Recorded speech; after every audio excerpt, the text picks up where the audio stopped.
The coronation of Queen Elizabeth II is one of Prince Charles's first memories. He was just 4 years old at the time and walked into her study. The soon-to-be queen was sitting at her desk wearing a giant crown. She explained to him that she was practicing wearing such a heavy thing on her head shortly before the coronation itself. It was an extremely imposing image. Queen Elizabeth II's father was King George VI. He died at only 56 years old from a coronary thrombosis on February 6, 1952. As she was next in line to the throne, she took over at just 25 years old. What a fairy tale day the coronation was! Can you believe that nearly 11 million people listened on their radios to the coronation of the Queen? And 27 million people crowded around televisions to watch it on TV. Sales of TV sets skyrocketed. Let's step back in time and discover more about the Queen's coronation like never before. Check here as we dive into these historical newspapers to find out more about how this coronation was reported back then across the UK. Look at these incredible pics. Anticipation of the coronation ran high. You can imagine the excitement and euphoria that built up towards this historical event. Villages and towns organized street parties. Families planned for fancy dress competitions. They baked around the clock all sorts of homemade fare, and children were allowed to take the day off from school to help set tables. Neighborly spirits soared across the country. Lots of the towns even appointed coronation committees. The ladies poured their hearts and souls into serving tea and preparing food, while the men organized fun sports events and held bonfires. Everyone across the country, young and old, was so much looking forward to this day of joy and celebration. Finally, the coronation arrived. Newspapers were already reporting that people were camping outside Trafalgar Square. This was despite the wintry conditions. You could always rely on the British weather. But the people didn't care. They were determined to go down in history with the Queen. They just piled on more rugs, blankets, and coats.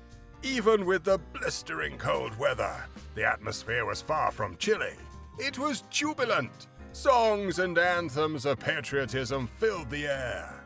It was reported that between the rain, cold, and the occasional sunny intervals, spectators bore testimony that they had witnessed a rainbow across Westminster Abbey. Buckingham Palace chefs, housemaids, and gardeners excitedly gathered inside the Grand Hall at Buckingham Palace to see the Queen leaving for Westminster Abbey. Inside the palace, the excitement just continued. There were huge numbers of royal guests and prime ministers invited. These, plus the Archbishop of Canterbury, were already in their places before the Queen had woken up for the day. The Archbishop of Canterbury conducted the service. This duty had been undertaken since the conquest in 1066. The Abbey Church of St. Peter was adorned with scarlet tunics, blue tapestries, golden carpets, and gleaming jewels prepared by over 7,000 people who had received the Queen's command to attend her crowning. The Queen's arrival and crowning. Edward, the Duke of Windsor, Elizabeth's disgraced uncle, was forbidden from attending the coronation. The 2nd of June 1953 was the Queen's Day, and it was all about duty, commitment, and God-given divinity. The ordinary people, those outside the Abbey Church of St. Peter, just came into their own. They roared out, "God save Queen Elizabeth!" The trumpet fanfare just reinforced their singing even more. You can imagine the coronation ceremony began with a great uproar. Reports say that the Queen was as steady as a rock. At last, the crowd settled, and there was like a spellbound hush as the velvety cushion was held up high for all to see the crown. It was placed on the head of the one who would sit on the coronation chair. The crowd went wild again as the crowning of Her Majesty the Queen took place. The Queen was wrapped in embroidered satin. Her 6 ladies-in-waiting looked ravishing. Philip had his naval uniform on beneath his gown and certainly cut the picture of a handsome film star next to his bride. In her hand, the Queen held her coronation flowers, orchids and lilies of the valley. Those were from England. The stephanotis came from Scotland, the orchids from Wales, and carnations from the Isle of Man and Northern Ireland. Then, the wedding ring of England was placed on her 4th finger. This was all in accordance with tradition. The ring was made for King William IV in 1831 when he was crowned. Since then, it has been worn at every coronation. Just Queen Victoria was the exception. She had tiny little fingers for which another ring was created. The act of consecration was done in secret. The Queen disrobed her crimson cloak for this spiritual event. She then sat in King Edward's chair in a white dress. Knights of the Garter shielded Elizabeth from the rest of the crowd. Then the Archbishop of Canterbury poured blessed oil onto Elizabeth's breast, hand, and head. While doing so, he would give a blessing. The Queen was deeply moved by the ceremony. The ceremony confirmed her life's calling. One herald that was standing next to her described the act of consecration as a sense of spiritual exaltation that radiated from her. The Archbishop, as he gave his blessing, announced, "She is a blessed and consecrated Queen over the peoples, whom the Lord thy God hath given thee to rule and govern." This sacred trust the Queen diligently followed, keeping her faith through 7 decades. It was a promise she never allowed herself to break. The Prime Minister, Winston Churchill, broadcast later to the nation that the newly crowned Queen was the gleaming figure whom Providence has brought to us.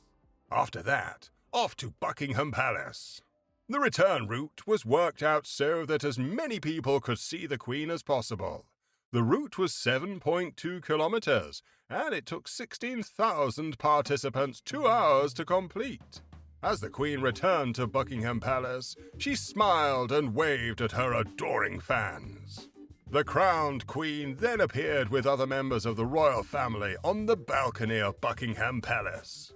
She still wore the imperial state crown and the royal robes to greet the jubilant crowds. She appeared again at night on the balcony, again to turn on the lights of London. What a magnificent sight! The fountains in Trafalgar Square were turned into silvery sprays, and the floodlights lit up brightly the National Gallery to the Tower of London. There were lots of foreign guests who were entertained after the coronation. Florist Constance Spry proposed a dinner of cold chicken in a creamy curry sauce. It would go with a well-seasoned salad that consisted of green peas, rice, and mixed herbs. Her recipe received huge approval from the Minister of Works. It has since been called coronation chicken. Other fantastic and historical news to coincide with the coronation. On the 2nd of June 1953, it was also announced that Edmund Hillary and Tenzing Norgay had made it to the top of Mount Everest. The Queen presented the expedition members with special edition coronation medals.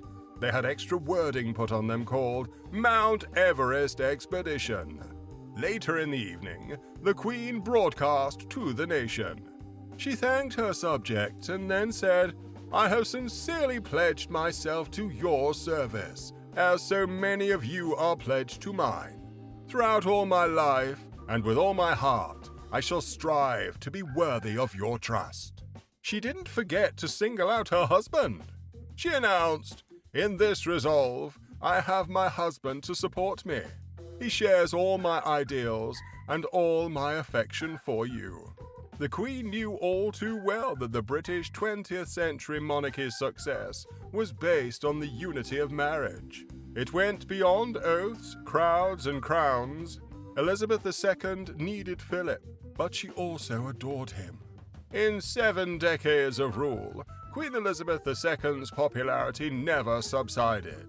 In all that time, she never deviated from her loyal service and the promises she made on Coronation Day. The Queen passed away just a few days before her 97th birthday, on September the 8th, 2022. 70 years of reign. For her final birthday, the stately monarch spent the day in a kind of poignant way. Instead of traveling to the magnificent Jacobean main house, she stayed at a smaller home on the grounds called Wood Farm Home, the preferred residence of Prince Philip, who had died a year earlier. Some wondered whether the Queen knew that her 96th birthday was her last birthday celebration. The royal expert, Katie Nicholl, believes that the Queen knew she wouldn't be going back to Buckingham Palace or Windsor Castle again. She adored Balmoral and wanted to pass away there. Katie said, "I think she wanted this to be part of her homecoming, her ultimate homecoming. Her faith was everything to her," the Right Reverend Dr. Ian Greenshield said, and she had told him she had no regrets. God bless our gracious Queen.